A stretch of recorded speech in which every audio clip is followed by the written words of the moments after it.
Welcome back to the second in our six-part Bite-Sized Corrosion series, where we're going to be looking at vandalism and theft and cathodic protection. My name is Vanessa Seeley-Fisher, and it really is my great pleasure to be back hosting today's discussion. Now, in this series of isifundi Training's Bite-Sized Corrosion, we're digging into our collective experience with vandalism and theft in the cathodic protection space. We're trying to find some improved solutions, trying to understand some of the nuances of this vandalism problem that we are experiencing.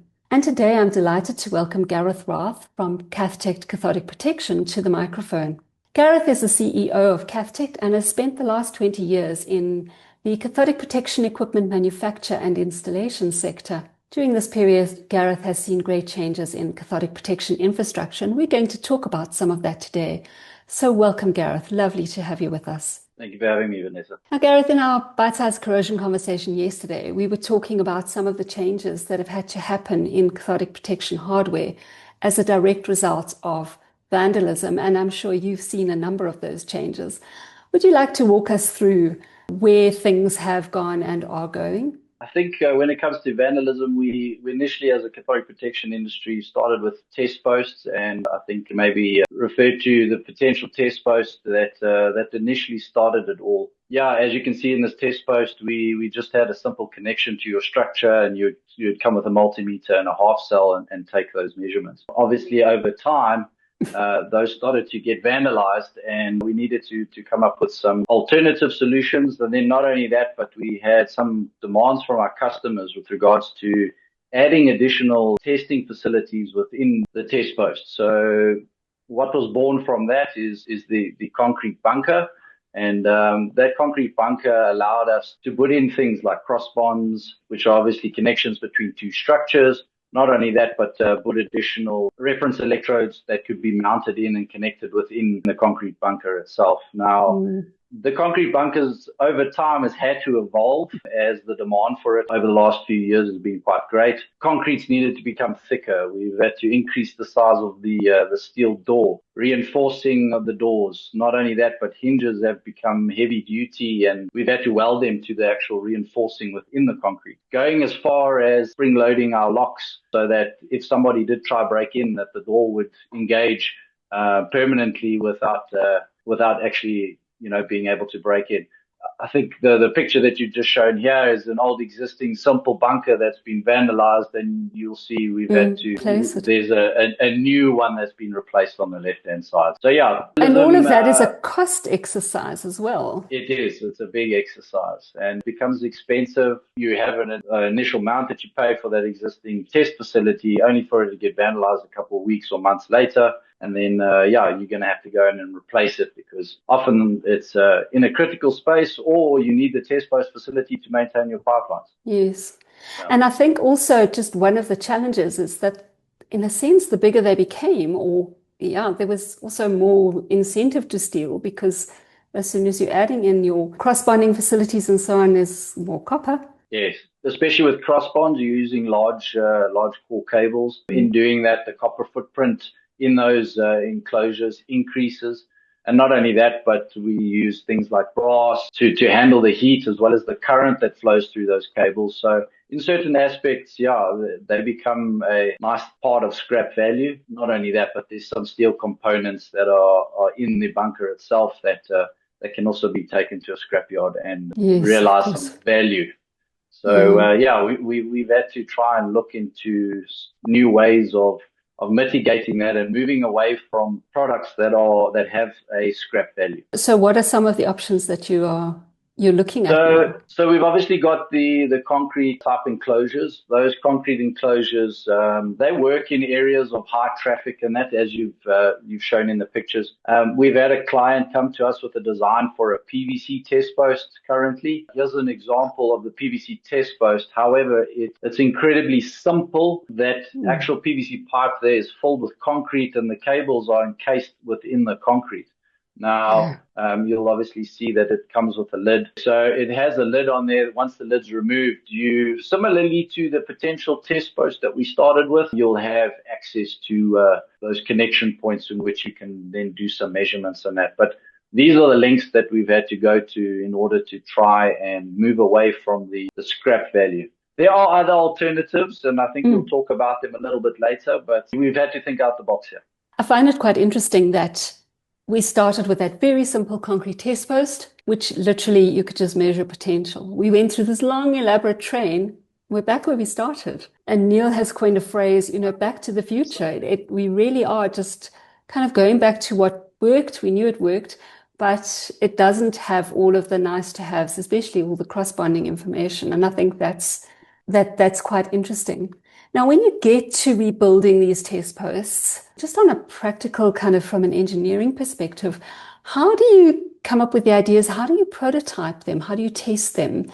Just sort of walk us through that process a little bit, just out of interest and, yeah, for our own education. Being a manufacturer of this equipment, we have an engineering team that looks at some of the vandalism in-house. We try and brainstorm some new designs, and those new designs obviously largely stem out of the problems we encounter in the field. There is another component to that, and is having good feedback from our clients. Some clients come up with some really good ideas, and finding a way in which to incorporate those ideas. Effectively, you're selling this equipment to a client. If that client manages to come up with a great idea, why not implement it on their assets? We like to follow the approach of developing a solution for the vandalism and try and implement it through a proof of concept. However, that approach is not always cost effective, and we can't always go down that road because clients simply just don't have budget for it. Yeah, I think it is also interesting that I think some ideas work better in some geographical locations than others. Great. I recollect on one project, having worked on a project where everything in terms of test posts was being vandalized, and we were quite concerned about the temporary cathodic protection infrastructure. And when we got to site, they said, no, the only things that were being removed or vandalized were the wooden pegs from the survey, and they were being collected by the community as firewood. So it was just a very different need within the community that was driving the, if I can call it the vandalism, the destruction of what we were endeavoring to do. So it is quite an interesting thing. Now, we've spent some time talking about test posts, and I know that you said, building thicker concrete, heavy-duty concrete, and so on. But they aren't the only things now that are vandalized. That it was where it started. But transformer rectifiers, NDUs, FDUs, they seem to have taken quite a big knock in the last 10, 15, maybe even 20 years. What would you say your experience has been when we look at the power units? When you're looking at the TRUs and NDUs and FDUs, these are also large copper footprint products, especially the historical, should we say, equipment that's been built, I would say 10, 15 years ago.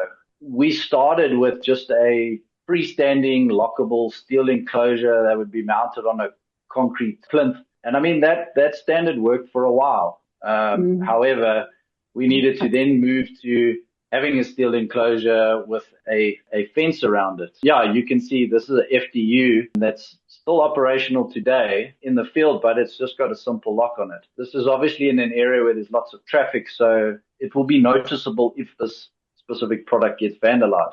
And due to the high traffic, it gets left alone.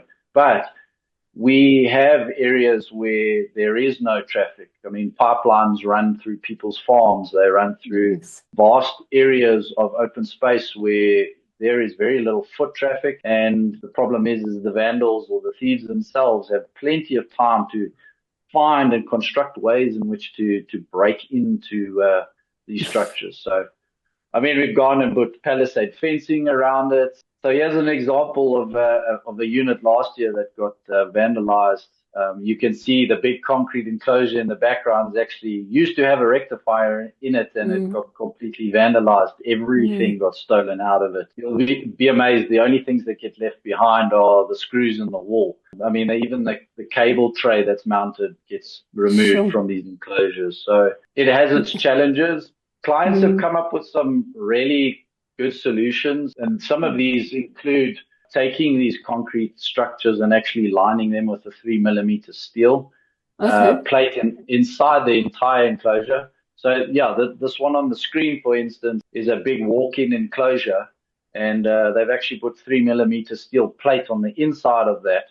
Not only Wow. that, but this And concrete enclosure has a safe door on it, and we have to put fencing around it. So if you look in the center of the screen, you can see there's a white little box there on the rockler itself. That mm, is a beam that if anybody does come in and they deactivate the alarm that is being built into that enclosure, an armed response team will then, respond to the alarm that's gone off in here. So this is an installation in Rustenburg, and people have had to go to great lengths to secure and protect their assets, especially when it comes to their rectifiers. I mean, it's the life and blood of an impressed current cathodic protection system. precisely. That is always the concern. And this is actually terrifying that you've got, essentially four levels of protection here outside of the rectifier itself, if that's a steel-lined bunker. The cost of that installation is enormous. And Yes. if the vandals do break in, and am I allowed to ask, have any of these been breached? To date, this one hasn't. Okay. I took that picture after we completed the exercise about 3 years ago, and to date, it's still operating. I was there probably about 2.5 months ago, where this specific installation was still operating. Well, that's very encouraging because unfortunately, sometimes we do find that they are breached quite quickly, despite all these clever ideas that we come up with. The equipment that goes, especially if you're looking at certain specifications that come from some of our clients, some of those specifications call for rectifiers that, for instance, are manual tap change units, which Mm, require large transformers. That space. Mm, I did share a picture of an FDU that has considerable amount of copper in it. And I mean, yeah. when people walk past the enclosures while people are doing maintenance or checking, they see these large transformers and they look, and the large copper footprint is what's drawing people to come in and steal. I mean, if I can get a transformer out of there that weighs 100 kilos of copper, I'll get some good scrap value for it, and I'll be able to put a few meals on the table, which is the unfortunate part of where we are currently in South Africa. But this is the draw card. This is what people are after. And I think, yeah, perhaps we need to become a little bit more creative on this side and educate the clients that Yes. perhaps instead of using these big old tap change units, and I understand they have their place still, but perhaps there are more modern varieties that would have a lower appeal because That's all that correct. copper is beautiful. But It's really nice and shiny. but the vandals think so too. So in terms of rectifiers, are you finding there's an increase in the number of clients requesting these smaller little switch mode units? Yes, so the biggest stumbling block with bringing up with new technologies is switch mode rectifiers. We've been manufacturing it as a company for probably about 12 years now. Switch mode rectifier technology is exceptionally reliable. I mean, those types of power supplies even get used in your healthcare sector. So with, morphine pumps and things like that, they all run on switch mode power supplies. So the technology is stable. It's low copper footprint. The stumbling blocks have been is I don't know what the system is. It brings about digital control, and I don't have the training and ability to actually do fault finding in that. There are ways of mitigating and dealing with the reluctance to procure the smaller switch mode rectifiers. But yeah, it is a barrier to entry on supplying that type of equipment. However, Mm. what it does do is it allows us to make the units a lot smaller with a lot higher current. We've been able to take the rectifier technology and move it into a space where the very concrete bunkers that we initially produced and was a requirement, we were able to actually fit them into a switch mode rectifier into that profile. That in itself, if we refer to the previous picture that we had with the rectifier in that steel fence, that is a large enclosure in itself and it's walk-in. If you compare it to the size of a bunker, so here we have a 48 volt, 32 amp rectifier in a concrete bunker. Now that in itself is small, and the footprint in itself is a lot smaller than the previous enclosure that we had, where you need this big infrastructure where people can walk into it and so on. So in places where you need something smaller, we can do this. And then, taking this technology, we've also had to go down the place of even these bunkers with them being broken into. We've had to look at taking things, below ground. So I was just going to ask about that. In 2019, when I presented my paper on vandalism at CEOCOR, underground infrastructure was not common here, but there were a couple of references actually overseas. But I was going to say to you, underground is buried TRUs are becoming more commonplace, aren't they? Yeah, so internationally, I think people are, well, from what I've seen and research we've done in the market, there are TRUs that you're able to put them subterranean or underground. Needless to say, bringing them into South Africa can be quite costly and expensive. So we've had to go down the road of developing a unit for ourselves and finding a way in which to, one, find an enclosure that can go underground, and two, be able to build and install the equipment. Now, with things going underground, you've got space constraints, you've got sizes. Needless to say, something that I was quite surprised by. I didn't think that we were going to be able to do it with the heat profile that was expected, but the largest unit that is currently that we've manufactured that is buried underground is a 100-volt, 100-amp rectifier. Wow, that's really impressive. The nice thing about it is the enclosure. See, if we took a standard historical manual tap change rectifier, we would not be able to fit it in this current profile. That manhole there is only 600 wide in diameter. Right. Now, for us to pack 100 volts, 100 amps in that space was quite a challenge. We did quite a lot of design work around this, but you can just see the top of the rectifier here, but this is a retractable bunker. So enclosures. The actual rectifier can be brought above ground. So here's a picture of it, obviously installed in the field. You've got all your circuit breakers and things like that. And there's been further demands on this specific unit where customer wanted to have remote monitoring installed in it. So you can see that that section above the blue trunking is our remote monitoring unit. You'll see a GPS antenna sitting on the top there.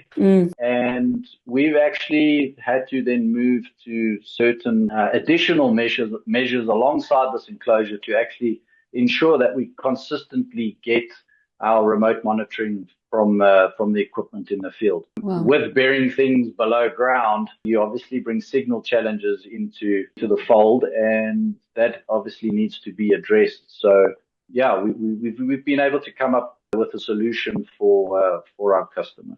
Oh, that's great and encouraging to hear. Now, the other big sort of difficulty that can occur is with AC mitigation. I mean, that really has become almost the scourge. As we need less and less cathodic protection, we're now needing more and more AC mitigation, and those decouplers are really expensive.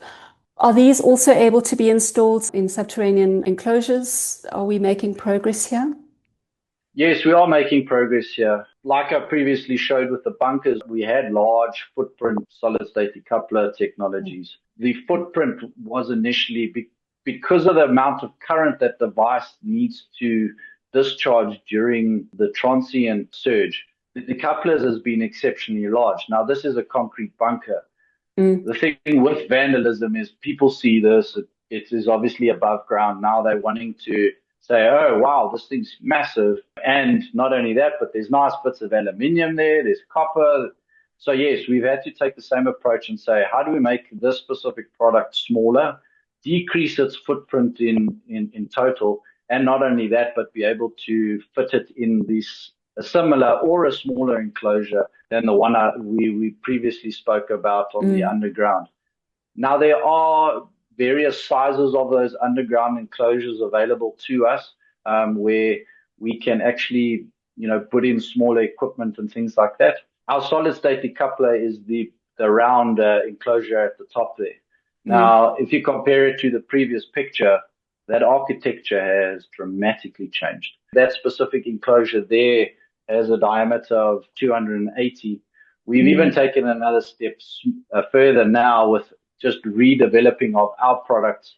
And we've been able to bring it down to an enclosure now that is 260 mils by 160 wide. So we're just making things smaller and smaller and smaller, but be able to handle the amount of current required on that specific product, which then brings the copper footprint down again on the device itself. But you can then use that technology to go underground, which having to come up with new solutions is difficult at times.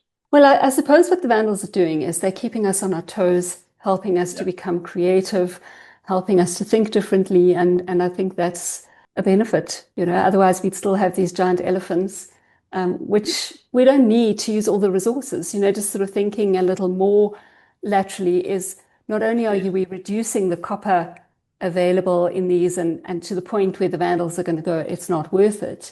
But also we're conserving the copper resource for essentially future generations, which is, let's try and put a positive spin on it, I guess. Definitely a takeoff, yeah. As we draw to a close, Gareth, are there any sort of closing comments that you'd like to make in this space on trying to develop vandal-resistant infrastructure for CP?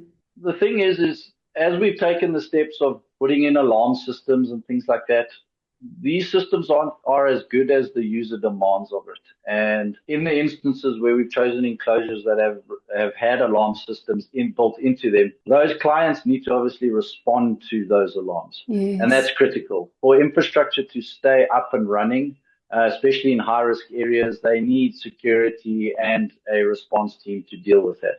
If people put in these measures and spend all the money, it's of no use if they're not fully taking the steps further to monitor them. So that's one, is critical. And then two, just everybody has great ideas from time to time. I know I have some good ones and I have some really bad ones at times, but I encourage people to engage with manufacturers, see if they can come up with a solution that, meets their demand. If a client or a pipeline asset owner can use their intuition on what actually might work in their environment, I'm sure manufacturers will be able to assist them with coming up with solutions for them and their needs. Well, thank you, Gareth. And this really has been a fascinating discussion.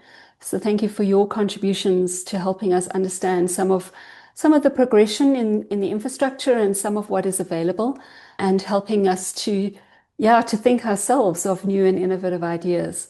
So thank you. I'm sure our audience has appreciated this as much as I have.